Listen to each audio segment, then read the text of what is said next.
Well, I guess the politics of ballet world can be sometimes frustrating, unfair, unlogical, and I tend to be very logical because ballet is logical. I try to lead my life very logically, but life isn't. So I wish I'd known a little bit more of that sooner. But at the end of the day, as long as you learn eventually and let it not affect you, which is the most important part, would be it. And I remain thinking that if you can hold on to the fact that you love what you do, and it's very easy to slip off the road going, oh, it's so hard, oh, I'm hurt, or I have too much to do. Everybody's complaining because that's kind of the way we live. Yeah, I think the more you can remind yourself would be something that at an early age is something that takes time. So the sooner you get that, keep it in your pocket and move on is a good thing. So, yes, please. What made you switch over from like you were in Germany and you said you went to New York City Ballet? No, first I went to Amsterdam. To I was at the Dutch National Ballet for 11 years. Oh, so yeah. So how did you go from like So I was in Germany Germany, and this ballet mistress called Pat Neary, she's the Balanchine Trust lady. She came to Germany to do this Balanchine evening because I was in the company. And so we were doing, in the same evening, I was doing Allegro Brilliant, Sanguinic, and Who Cares? She's like, you can do it all, so you're going to do it all. And you're 14. I mean, what are you going to say? No. So I was doing 3 shows, and then she says, honey, what are you doing in this company? I mean, you have to do the classic, you know, like that. If she listens to me, she's going to laugh. And she said, I'm going to Amsterdam, I'm going to Copenhagen, I'm going to talk about you should come and audition. And I was like, okay. And so I auditioned for Dutch National. I had just turned 15. And so I get to Holland, and the director's like, I hire you. And I was like, yeah, but I have a contract back in Germany. So, you know, I was like trying to deal. I was in school, homeschool. And so they didn't like the fact that I went to audition. So they wanted me to either stay a full year and a half or leave straight away. So I left straight away. So it was kind of like, that was what I meant about politics. And I was 15. I'm called into the office with the directors going, you have to make a decision. And I was like, don't know.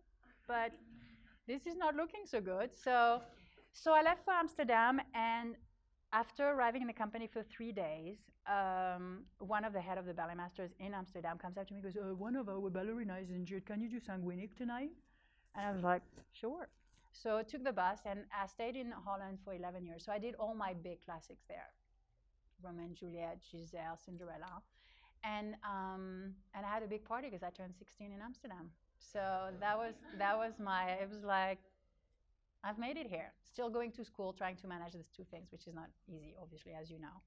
And so I stayed in Holland for 11 years, and I thought, you know, in Europe you have a lifetime contract, which is what I've been saying, the lifetime contract, you know, in your hands, because you guys don't have that in America. But in Europe, once you've been hired for a few years, there's no reason to be fired, or they have to keep you. So anyway, I get a letter from New York City Ballet in the mail saying they had seen my videos.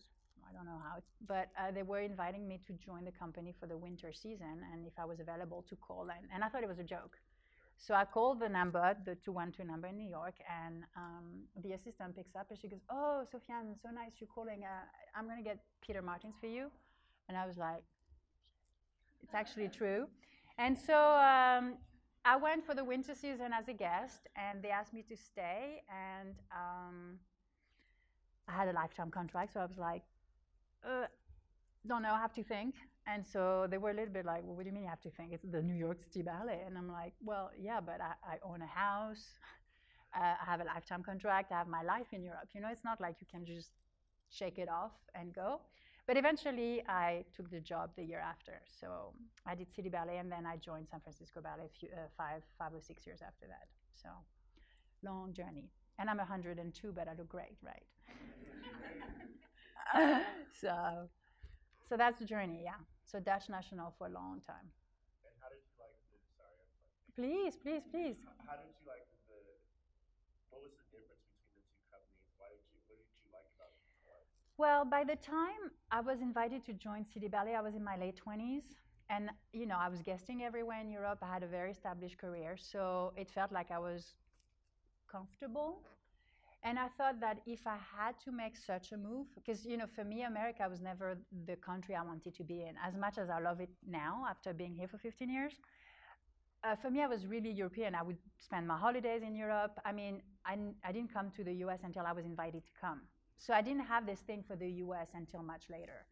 So for me to think that I would have to, close my European life for a bit and move to New York, I thought if I do it, I should do it now, and I'm not going to do it when I'm 45. So basically, the timing was like, and I've danced everything, I know everything here, I'm very comfortable. Maybe I should shake the waters a little bit, and my God, I shook the waters plenty.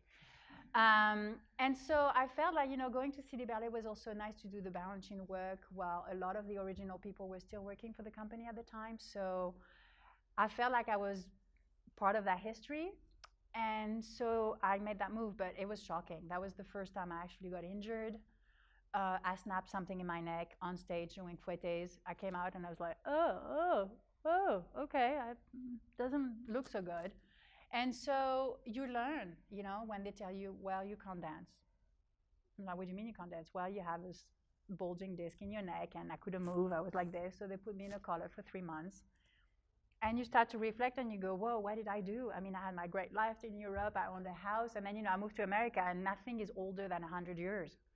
And you're like, did I make a mistake? My house was like from 1600 in Amsterdam. It was a landmark building that I had restored. And so I was like, what did I do? Like I was completely floating waters. But eventually it paid off. I mean, and you know what? It would be hard for me to go back to Europe now. I'm so American.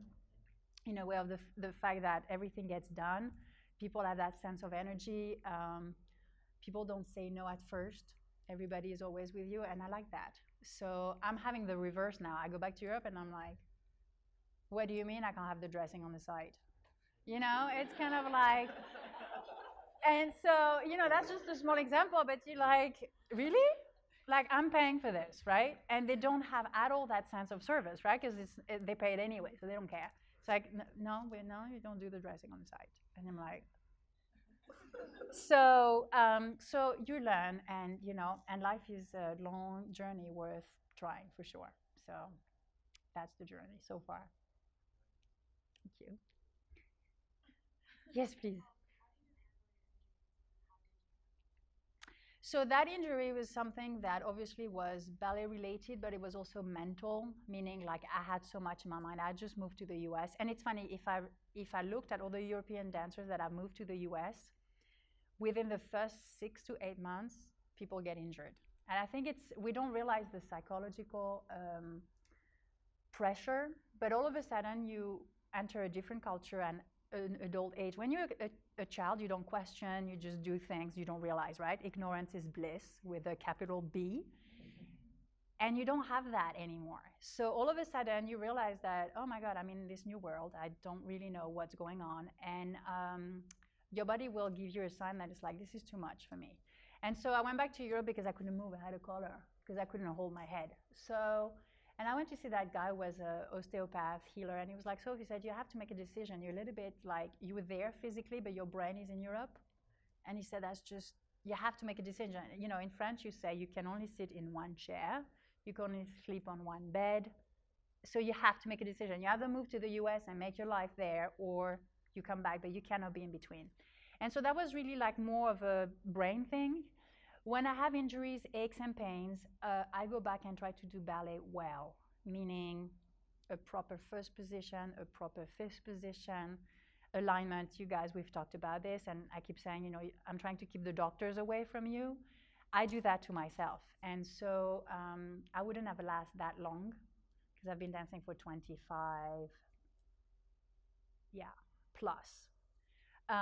So you have to go back and face the reality. And sometimes you go back in your socks, you face the bar, and you just look at yourself and you go, ooh, this is where and then you can prevent injuries. So I do that a lot also when I teach.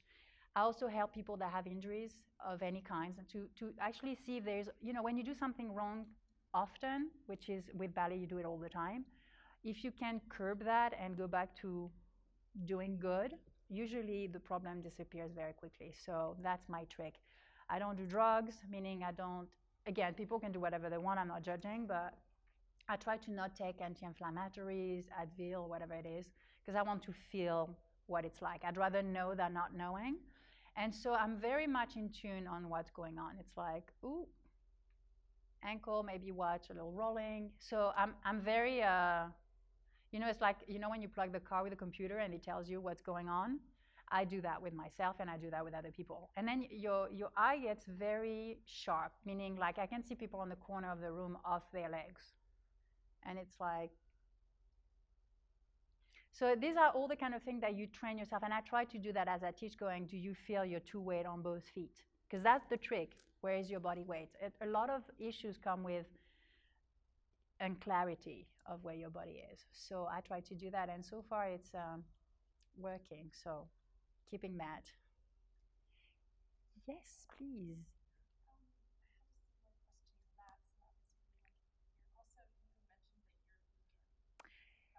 Yes, so I started the whole nutrition thing came years ago. Actually, I was flying a lot because when I was in the US, I was still guesting a lot. So all of a sudden, I had a suitcase in Paris and a suitcase in New York. So depending on which side of the country I would go, I would pick up that suitcase to a degree that I was getting anxiety. Every time I would see a suitcase, it'd be like I had to go somewhere. And so I had a really hard time adjusting to jet lag. Like I would wake up in the middle of the night being somewhere and be like, I have no idea if I'm in Paris, if I'm in Hong Kong. Like, I had a really hard time. So I would go, every time I would go to Asia, I would go and do yoga as soon as I landed from the plane. And I had this guy that I would keep on going. And he was like, Sofiane, you should try maybe vegetarian because it would be easier with the jet lag and maybe less alcohol, which I've never drank a lot. But, French girl and glass of wine. And I thought, I'm going to try because I just can't deal with this. And, it would catch you in the middle of the day and it was just awful. And so I tried the vegetarian for about 10 years because I really liked it.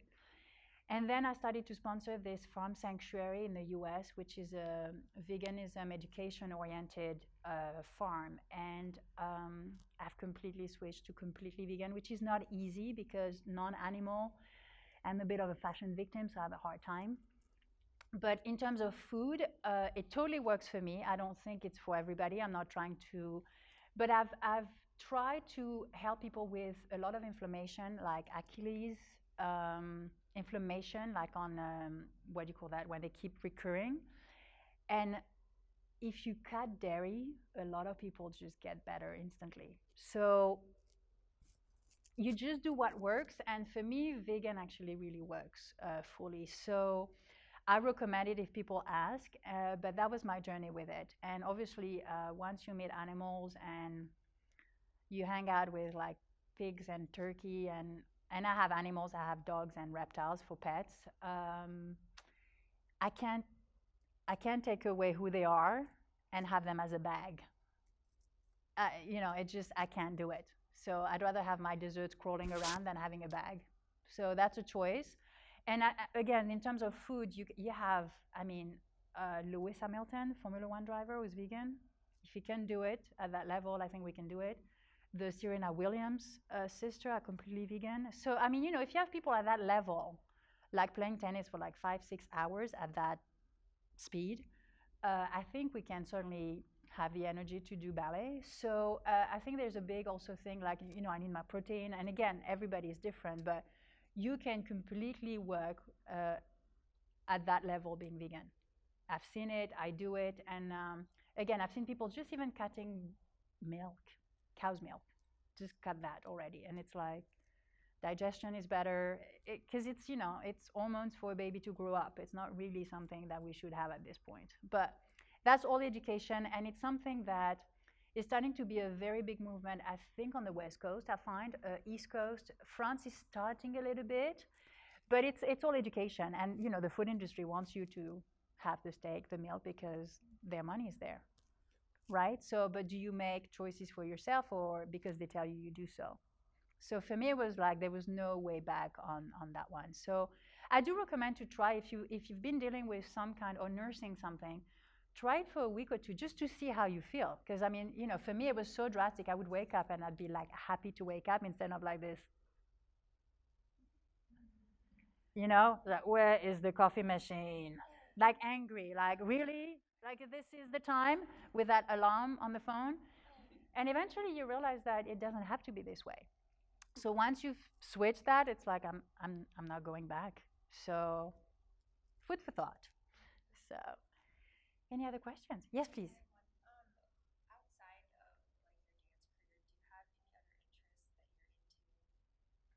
So as I said, I love animals. So anytime I have left, I obviously take care of. I have too many taxis that are like my life.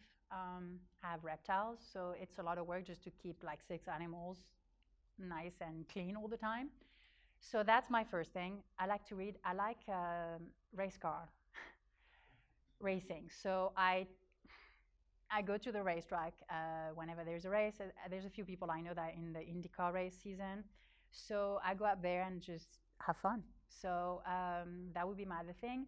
Obviously, the teaching is a big part of my life. So, and as a teacher, I find that for me, it's not enough to just come in and just give you a step. I actually sit down, write my class, think about the step, think what it does, try it myself.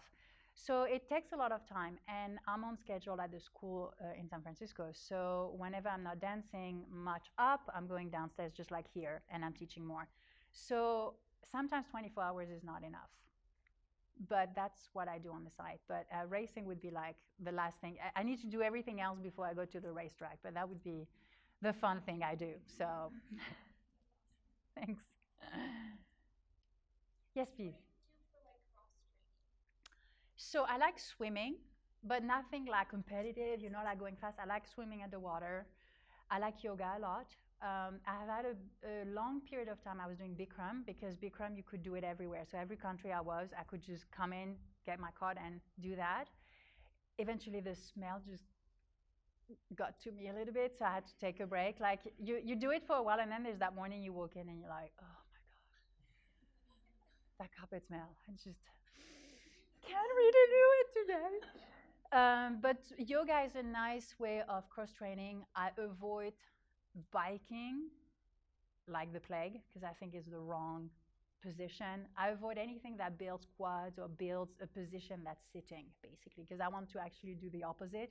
So anything that's lengthening for me is a great cross training. I hear people like Pilates or gyro. I haven't done that, but for me, yoga and swimming, like underwater, just to like and be in a different element too, I think is so crucial when you're in the studio being a dancer, like looking at yourself all day. It's kind of like take a break from yourself, which is why teaching is so good because you don't have to be like that. It's a nice break. So something like that. But I would have. I know people like to run and stuff. I'm not designed. I can't run. It just hurts my body. I see people running and I'm like cringing. So anything for me that lengthens and stretches, I would go for that. Everything else, I would not. So yes, please. What's your favorite thing you dance, and why did you like dancing it? And also, Mm-hmm. It's like um, what kind of roles do you like to play?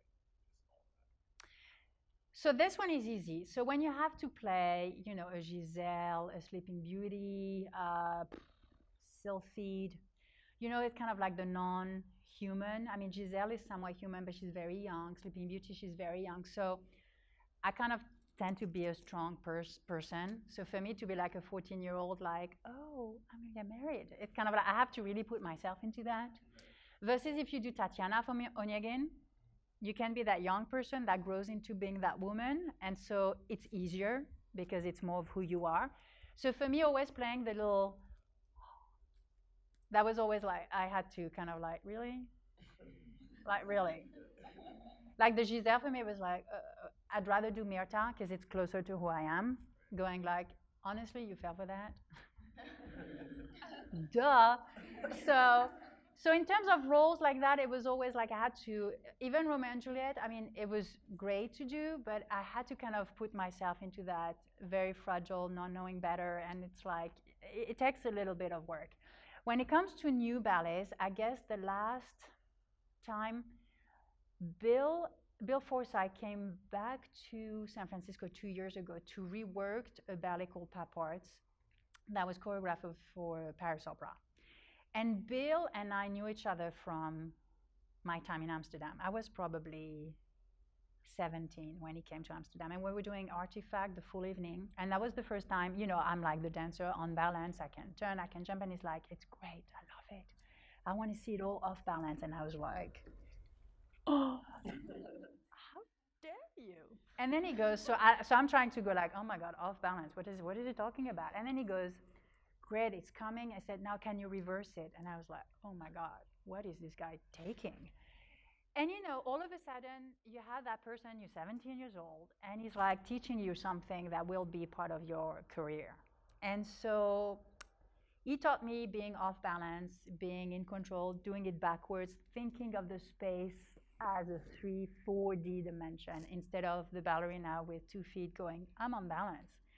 And eventually, when you revisit the classics, you go, oh, wow, I know so much more on how to be on my leg now because I've experienced all that.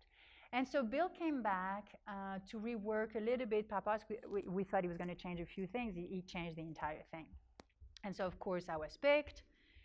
And he actually said in an interview recently, he said, every time I work with her, I have to prepare, meaning I want to give her food because I know she's going to want to eat. And I like that. I like when I have people in the front. The last thing that was really nice, and that's the most recent, and I can talk about it, but it hasn't premiered yet, is the new ballet from David Dawson called Animus. I think that's what it's going to be. For now, we call it the new Dawson. And we've just choreographed it in the summer because in San Francisco, we rehearse everything before we do the season. So we've rehearsed from July till now, everything, because we open the Nutcracker in December. We open in January till May, and we do everything. So there's no time in between to do anything. So that is probably going to be my latest, but it hasn't premiered yet. So I haven't performed it. But the time in the studio was great because I know David. We used to dance together in Amsterdam, and he's also somebody that likes the classical shape, a total bunhead. I mean, he would know every girl, every boy variation in the rep when he was a dancer. One of those people.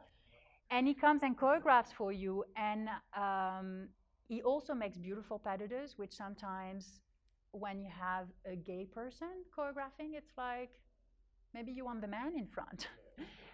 He doesn't have that. He makes beautiful pas de deux, which is very nice to be able to, and he can partner, so he can actually show stuff and go try to do, So that's been probably my 2 really great experiences in the past couple of years, and I'm looking forward to perform that because it's coming up.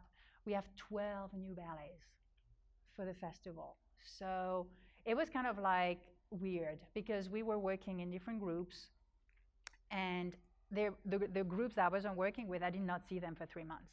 We were working exactly at the same time, 6 hours a day, but you didn't see each other. So it's like I have no idea what they did. They have no idea what I did. And then we did a few things for World Ballet Day, but that's it. And the rest is on the media silo. We have this program where we can see the rehearsals in the studios, so you can see. But I haven't seen really much of what has been going on. So we have 12 new ballets coming up, and we do everything, including Sleeping Beauty, a Robbins program, a balancing program. I mean, it's like drinking water out of the fire hose, a little bit. So it's like, oh. But so yeah, these are probably my, the few times you count on your hand where you had a great time recently anyway. So these will be it. Thank you. Okay. What's your favorite place that you've traveled to? That's a tough one. Well, there's a lot of, I've been to a lot of places because of ballet. There's a lot of places in the world I haven't seen because I haven't had the time or made the time to go. I don't know if there is I think I'm dying to go on safari to see animals. I just think I'm getting more and more to that thing that I want to spend more time with 4 legs with no voice. So anywhere that's going to be, I would do that. But favorite place, my God, I can be sitting at home and it would be my favorite place. That makes sense? Like I can even actually be here and put my little candle and have my incense or whatever, my meditation. I'm like, I'm happy to be here. So, and I've been in Rome, I've been in Paris. I've been to all those places that has a ballet related, Moscow and all. And then you're like, yeah, I've been at Red Square, it's nice. But eventually, I don't think I have a place in terms of location that I really want to go and see beside animals related matter. Everything else, I'm happy to be right We have one more. Allez. Thank you.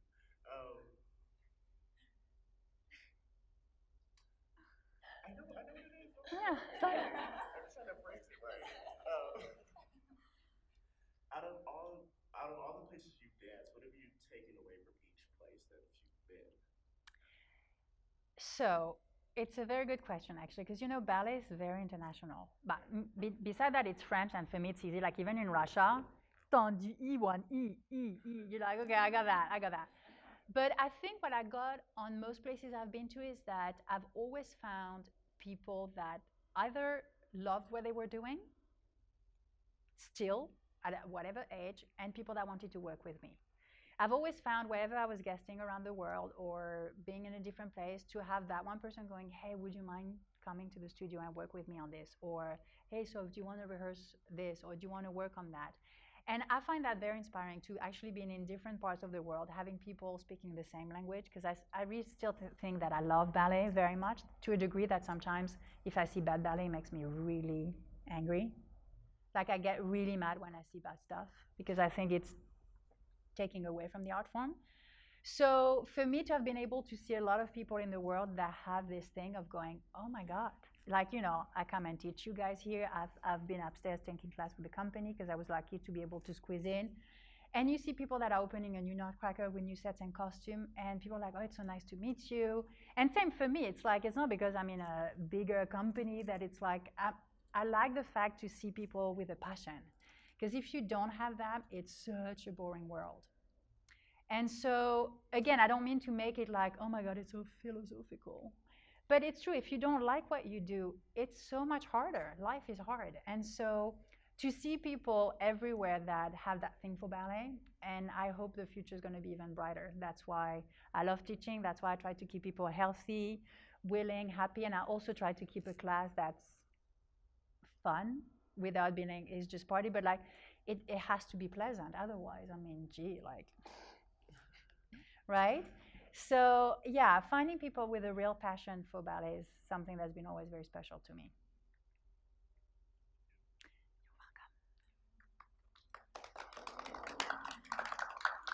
Thank you, guys.